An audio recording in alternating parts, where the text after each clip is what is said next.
खबरों की शुरुआत करेंगे। 18 प्लस के टीकाकरण का मामला बिलासपुर हाई कोर्ट में सुनवाई हुई है। सरकार ने कोर्ट में शपथ पत्र दाखिल किया है। टीकाकरण का वर्गीकरण हमने नहीं किया, ये सरकार ने कहा। शपथ पत्र में असिस्टेंट प्रोफेसर का नाम दिया। हाई कोर्ट ने शपथ पत्र पर नाराजगी जताई है। हाई कोर्ट ने दोबारा से शपथ पेश करने को कहा है। तो कुल मिलाकर सरकार की जो मुश्किलें हैं, हम कह सकते हैं खत्म होती हुई नजर नहीं आ रही हैं। कोर्ट में बार बार सरकार को फटकार लग रही है और जो शपथ पत्र जारी किया गया था उस पर भी बहुत ज़्यादा संतुष्टि कोर्ट की तरफ से नहीं आई और इसीलिए दोबारा से शपथ पत्र जारी करने के लिए कहा गया है। आदित्य नामदेव इस वक्त हमारे साथ जुड़ गए हैं। आदित्य, कोर्ट की तरफ से और क्या कुछ टिप्पणी आज की गई? देखिए, सबसे बड़ी बात है जो दिक्कतें आ रही हैं वो ये है कि एक तरफ कोर्ट का ये कहना है कि आपने शपथ पत्र दिया है कि हमने कोई वर्गीकरण नहीं किया है। दूसरी तरफ आपके द्वारा खुद ही बताया जा रहा है कि एपीएल के लिए इतना, बीपीएल के लिए इतना परसेंटेज, आपने फ्रंटलाइन के लिए इतना परसेंटेज। जब आपने ये बाइफर्केशन कर दिया और खुद ही तय कर दिया कि इतने इतने परसेंट आपको टीकाकरण करवा रहे हैं आप, तो फिर आप ये कैसे कह सकते हैं कि आपने जो है वर्गीकरण नहीं किया है। और एफिडेविट को भी लेकर भी सवाल उठाए कि एक असिस्टेंट प्रोफेसर के माध्यम से आपने एफिडेविट पेश किया है, जबकि एफिडेविट आप जो पेश कर रहे हैं वो किसी न किसी शासकीय अधिकारी, वरिष्ठ अधिकारी की तरफ से किया जाना चाहिए था।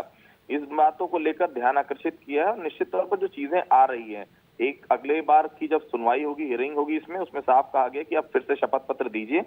वर्गीकरण अगर आपने नहीं किया है तो फिर ये वर्गीकरण कैसे हो गया? 4 अलग अलग कैटेगरी कैसे बन गई? उसके लिए परसेंटेज भी आपने डिसाइड कर दिया और आप कह रहे हैं अभी कि हम सबको टीका लगा रहे हैं। तो ये भ्रांतियां हैं, इस प्रकार की चीजें नहीं चलेंगी। आप प्रॉपर शपथ पत्र के साथ आइए और वो शपथ पत्र अगली सुनवाई में पेश करने के लिए सरकार के लिए कहा गया है हाईकोर्ट के द्वारा। जस्टिस प्रशांत मिश्रा और जस्टिस पीपी साहू की डुअल युगल पीठ ने इस बात के निर्देश जो है राज्य सरकार को दिए।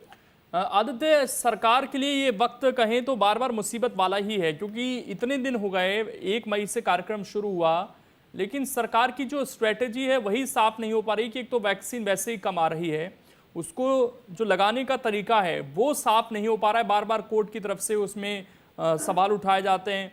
अब सरकार के पास कोई ऑप्शन बचता है क्या इसके बाद? देखिए, सरकार का ये कहना है इसमें योगिन जी की पहले जब वैक्सीन आई तब आपने वैक्सीन केवल 1.5 लाख दी, तो हम 1,30,00,000 में वो 1.5 लाख कैसे बांटें? इसलिए हमने अंत्योदय के लिए हमको वैक्सीन शुरू करनी पड़ी। फिर हाईकोर्ट ने कहा कि इस पर आप 33% दीजिए, तो हमने मुख्य सचिव की अध्यक्षता में कमेटी बनाई जिसने ये 4 अलग अलग कैटेगरी के हिसाब से हमने कराया। भाई, वैक्सीन आएगी हम सबको लगाएंगे, हम कृत संकल्पित है कि छत्तीसगढ़ की जनता को हम फ्री में वैक्सीन लगाएंगे। लेकिन वैक्सीन आए तो हमारे पास अब कम है मात्रा में, तो हमको कैटेगरी बनानी पड़ रही है। हालांकि अभी जो छत्तीसगढ़ टीका ऐप है उसमें जिसका रजिस्ट्रेशन हो रहा है वो सबको वैक्सीन लग रही है, लेकिन फिर भी अभी हाईकोर्ट जो है वो सरकार के जवाब से संतुष्ट नजर नहीं आ रहा है। इसलिए अगली तारीख में इस पर फिर से बात होगी। शुक्रिया आपका आदित्य, आपका जुड़ने के लिए और जानकारी देने के लिए। तो सरकार की जो मुश्किलें हैं वो इस बात को लेकर कम नहीं हो रही हैं कि आखिरकार कौन सा तरीका निकाला जाए कि जो कम वैक्सीन आ रही हैं उसको ठीक तरीके से लगा दिया जाए।